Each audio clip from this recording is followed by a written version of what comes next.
전주시 도시계획위원회가 대기오염 등 환경 문제가 우려된다며 팔복동 폐기물 발전소 설치를 위한 도시계획 시설 결정을 부결했습니다. 전북교육청의 주요 의사결정이 주민 의견 수렴 절차 없이 일방적으로 이뤄지고 있어 불만의 목소리가 커지고 있습니다. 사학재단의 비리로 대학이 문을 닫으면 대학 재산을 국고로 귀속하는 사립학교법 개정안이 상정됐습니다. 저신용자들의 신용등급을 올려주고 대출을 받게 한 뒤 거액의 수수료를 받아 챙긴 일당이 경찰에 붙잡혔습니다. 여러분 안녕하십니까? JTV 8시 뉴스입니다. 전주시 팔복동 폐기물 발전소의 신설 안건이 도시계획위원회에서 부결됐습니다. 허가 없이 발전소를 지어 건축법을 어겼고 국토계획이용법도 위반한 것으로 드러났습니다. 나금동 기자의 보도입니다. 전주시 도시계획위원회가 팔복동 폐기물 발전시설 설치를 위한 도시계획 시설 결정을 부결했습니다. 주민 건강과 환경에 나쁜 영향을 주고 다른 지역의 폐기물까지 반입한다는 우려 때문입니다. 대기질 오염에 대한 주변 환경 오염이 심각하다. 그 문제하고 그다음에 생활 폐기물 반입에 따른 외부 반입에 대한 문제점을 제기했고요. 대책이 소홀하다. 그런 지적이 있었습니다. 폐기물 발전소 설치를 반대해온 시민들은 부결 결정을 환영했습니다. 처음부터 시민의 의견을 수렴을 했다라면은 이렇게까지 가지 않았을 것 같아요. 그러니까 부결은 저는 당연한 거라고 생각을 합니다. 이미 막대한 비용을 들여 절반 이상 공정을 마친 업체는 행정소송을 제기할 가능성이 큽니다. 전문가들은 행정 절차에 따른 결정이라 업체의 승소 가능성이 높지 않을 것으로 내다봤습니다. 이 행정계획의 경우에는 법원에서 행정청의 재량권, 계획 재량을 폭넓게 인정을 해주는 경향을 보이고 있거든요. 따라서 전주시장이 특별히 부당한 사유로 부결시켰다는 내용이 없으면 법원에서도 행정당국의 결정을 존중해 줄 것으로 판단됩니다. 전주시는 발전시설을 짓고 있는 업체가 2개의 법률을 위반했다고 밝혔습니다. 자원순환시설로 건축 허가를 받아놓고 발전시설을 지어 건축법을 어겼고 도시계획 심의 전에 공사를 강행해 국토계획 이용법을 위반했다는 겁니다. 전주시는 공사중지 명령을 내리고 국토계획법을 위반한 혐의로 업체를 형사고발하기로 했습니다. 도시계획위원회는 부결로 마무리됐지만 업체의 행정소송과 전주시의 형사고발이 예상됨에 따라 팔복동 폐기물 발전소를 둘러싼 갈등은 갈수록 커질 것으로 보입니다. JTB 뉴스 나금동입니다. 전북교육청이 주민과 관련된 의사결정을 하면서 과거 권위적인 행태에서 벗어나지 못하고 있습니다. 공청회 같은 제대로 된 의견 수렴 절차를 무시하면서 시민들의 불만이 커지고 있습니다. 조창현 기자가 보도합니다. 전북교육청이 부안여고 교사 성추행 사건의 대안으로 제시한 게 부안여상 내 인문개반 설치입니다. 하지만 그 과정에서 몇 학급을 편성할지 아니면 완전한 인문계구로 전환할지에 대한 주민 의견 수렴 과정은 전혀 없었습니다. 이런 큰 문제를 어떤 공청회나 어떤 의견 수렴 한 번 없이 일방적으로 이렇게 하려니까 니네 따라와라 이렇게 말씀하시면 대단히 잘못했다고 봅니다. 내년에 전주 만성지구에 입주하는 중학생들은 가까운 중학교를 다닐 수 없습니다. 2020년에 신도심에 중학교가 개교하기 때문에 2년간 원거리 통학이 불가피합니다. 주민들은 가까운 이학군 편입을 원했지만 교육청은 일방적으로 사학군에 배치했습니다. 공청회나 설명회 등은 없었고 주민 의견 수렴 과정이라곤 홈페이지 게시 후 댓글을 달라는 게 전부였습니다. 여론 수렴을 해가지고는 어디로 할 건가, 안 되면 왜 안 되는가, 대책이 뭔가 그런 걸 갖다가 조금 해줬으면은 이번에 같이 이렇게 문제가 되지 않았을 테죠냐면요. 교육 문제는 행정당국과 학부모들의 이해가 첨예하게 부딪히는 경우가 많습니다. 어렵더라도 집단 지혜를 모으는 의견 수렴 절차가 필수적이지만 교육 행정은 여전히 권위주의적 행태에서 벗어나지 못하고 있습니다.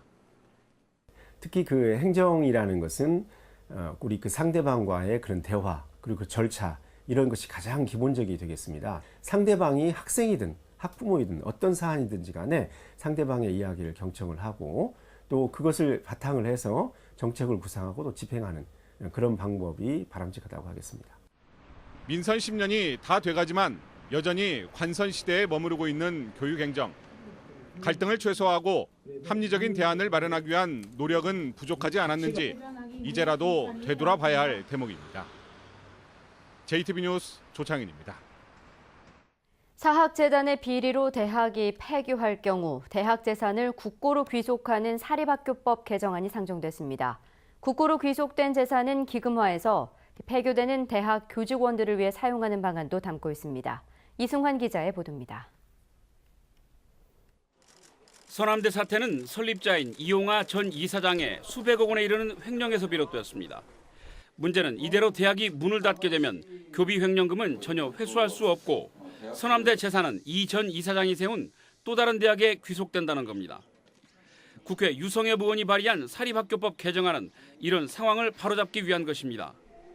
개정안은 학교법인 임원 등의 부정비리로 폐교될 경우 자녀 재산은 전액 국고 또는 지방자치단체로 귀속하도록 했습니다. 그 비리를 저지른 사람이 시정 조치를 충분히 하지 않았음에도 불구하고 결과적으로 사학 비리를 저지른 재단을 돕는 결과를 초래하기 때문에 대학이 문을 닫을 경우 학생들은 인근 대학으로 편입할 수 있지만 일자리를 잃는 교직원들은 구제 방안이 전혀 없다는 것도 문제입니다. 이에 사립학교법 개정안은 대학 재산을 기금화해서 폐교대학 교직원의 인건비와 직업훈련비로 사용하고 사립학교 구조개혁 재원으로 활용하는 방안도 담고 있습니다. 거기에서 나온 그런 자녀 재산은 그런 교직원의 재취업을 어떤 지원하고 돕는 그런 용도로 쓰게 해서 그 사학 비리에 따른 여러 가지 부작용을 최대한으로 해소하자. 이 법안이 통과되면 사립학교에 반복되는 비리의 악순환을 끊고 구조개혁에도 큰 도움이 될 것으로 기대를 모으고 있습니다. 유 의원은 이 법안이 곧바로 상정돼 상임위 소위에 배정된 만큼 반드시 이번 정기국회 내에 통과될 수 있도록 노력하겠다고 밝혔습니다. JTB 뉴스 이승환입니다. 호남 정당에 머물고 있는 국민의당이 내년 개헌 과정에서 전국 정당을 꿈꾸며 선거구제 개편을 시도하고 있습니다. 연동형 비례대표제를 들고 나왔는데요. 이 제도가 시행되면 다당제가 가능해져 특정 정당의 독주가 어려워지게 됩니다. 김철 기자가 보도합니다.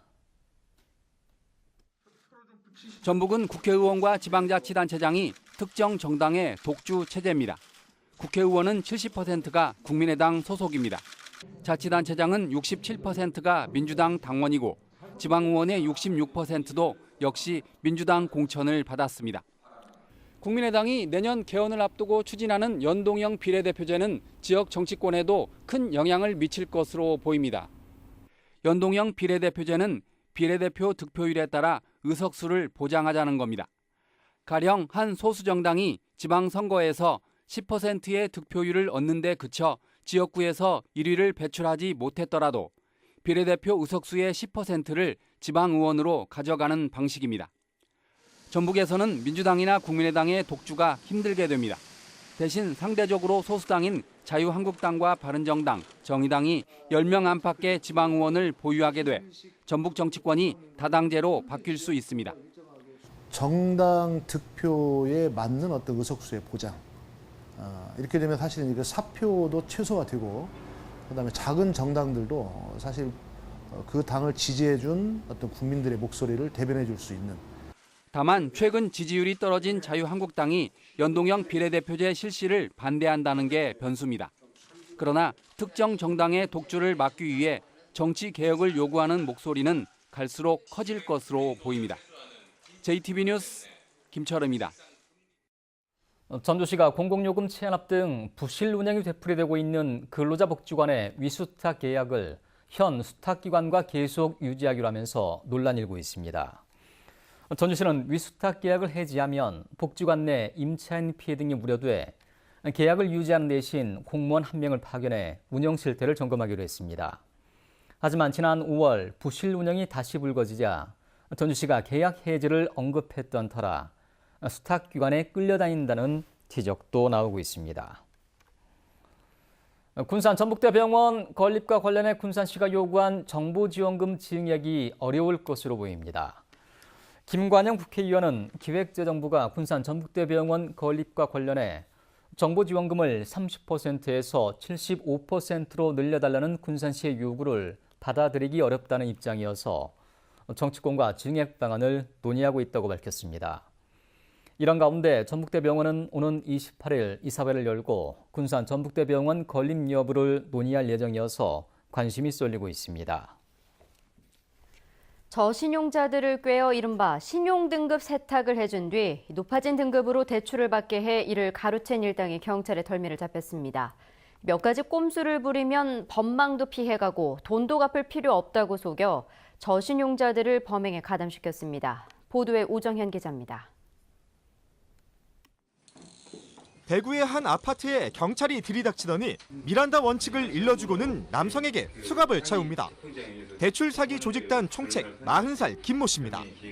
지난 2015년부터 대출 사기를 공모한 김 씨 일당은 큰 돈을 벌 수 있다며 저신용자들에게 접근해 신용카드를 되는 대로 발급받게 했습니다. 이른바 신용등급 세탁을 위해서입니다. 카드 발급을 위한 서류는 모두 가짜로 꾸며냈습니다. 이들이 실제로 발급받은 신용카드들입니다. 한 사람당 10장 이상씩을 받도록 했는데 카드 대금의 돌려막기를 통해서 신용등급을 올리기 위해서였습니다. 6등급의 저신용자들이 몇 달 만에 1, 2등급의 탄탄한 신용등급을 얻었고 곧 무리 없이 은행 등에서 대출을 받을 수 있었는데 2년 동안 받은 대출금만 모두 38억여 원. 이 중 30%를 김 씨 일당이 챙겼습니다. 특히 김 씨 일당은 개인 회생 신청을 하면 돈을 갚을 필요가 없다고 꾀어 저신용자들을 사기 행각에 가담시켰습니다. 출장만 원금하고 이제 내고 그 후에 개인 회생하면은 아무 지장이 없다. 이런 말로 이제 유인을 한 거죠, 저희를. 범행을 설계한 이들 중엔 전직 은행원도 있었습니다. 공범자 중에 15년 동안 은행에서 근무했던 자가 있었기 때문에 대출을 쉽게 받을 수 있었던 것입니다. 은행 내에 내부 조력자가 있을 것으로 보고 수사를 확대하고 있습니다. 경찰은 총책 김 씨 등 2명을 구속하고 40살 윤모 씨 등 4명에 대해 구속영장을 신청했습니다. 또 명의를 내어주고 범행에 가담한 37명도 불구속 입건했습니다. JTB 뉴스 오정현입니다. 새로 만들어질 전주혁신동을 어느 구에 편입할지를 결정하기 위해 약식으로 주민투표를 하는 방안이 논의되고 있습니다. 전주시와 전주시의회는 혁신동 예정지에 사는 만 19세 이상 주민에게만 투표권을 주고 혁신동을 어느 구에 둘지 의견을 묻는 방안을 협의하고 있습니다. 전주시는 이달 초 혁신동을 완산구에 편입하는 안을 내놨다가 완산구와 덕진구 출신 시의원들의 의견이 엇갈리면서 입법 예고도 못하고 있습니다. JTBC 전주방송 창사 20주년 기념식이 오늘 임직원들이 참석한 가운데 열렸습니다. 김태곤 대표이사 사장은 기념사를 통해 JTBC 전주방송이 수많은 역경을 헤치고 20살 청년이 됐다며 전북 도민들의 이해를 가장 앞장서 대변하는 전북 대표 방송이 되도록 최선을 다하자고 말했습니다. 오늘 기념식에서는 우수 사원들에 대한 시상식도 열렸습니다. 새만금 산업단지의 배관망을 통한 천연가스 공급이 시작됐습니다. 새만금 개발청은 그동안 관로가 없어서 임시로 LNG 탱크를 설치한 뒤 수시로 가스통을 옮겨 날랐지만 최근 지하 배관망 신설이 완료됨에 따라 천연가스를 대량으로 공급할 수 있다고 밝혔습니다. 또 천연가스의 공급 비용이 저렴해져 입주 기업에 도움이 될 것으로 보입니다. 전기 자동차를 충전할 수 있는 충전기가 크게 늘어납니다. 전라북도는 전기차 보급을 확대하기 위한 정부의 정책에 따라 올해 말까지 전북에 완전 개방형 충전기 124개와 아파트용 충전기 204개 등 모두 328개의 충전기가 추가로 설치된다고 밝혔습니다. 이번 설치 작업이 마무리되면 전북의 전기차용 충전기는 485개로 늘어나게 됩니다. 군산해양경찰서는 한중 어업협정 해상에서 불법 행위를 한 혐의로 각각 205톤급과 159톤급 중국 운명서적 2척을 검거했습니다. 이 205톤급 어선은 지난 10일부터 한중 어업협정 해상에서 조업을 하며 입어료를 적게 내기 위해 조업 일지에 실제 어획량 59톤을 12톤으로 속여 적었으며 159톤급 어선은 한중 어업협정 해상에 진입 통보도 없이 잡은 고기를 무허가 운반선에 넘겨준 혐의를 받고 있습니다. 전북은 오늘 낮 기온이 30도 안팎까지 올라 늦더위가 기승을 부렸습니다. 내일은 새벽부터 오후까지 비가 오겠습니다. 예상 강수량은 20에서 60mm입니다. 비로 인해 낮 기온은 20도에서 24도로 오늘보다 3, 4도가량 떨어지겠습니다. 오후에 서해남부 먼바다에는 풍랑 예비특보가 내려질 것으로 보입니다. 전주기상지청은 비가 그친 뒤 당분간 맑은 날씨가 이어지는 가운데 낮 기온은 조금 떨어질 것으로 내다봤습니다.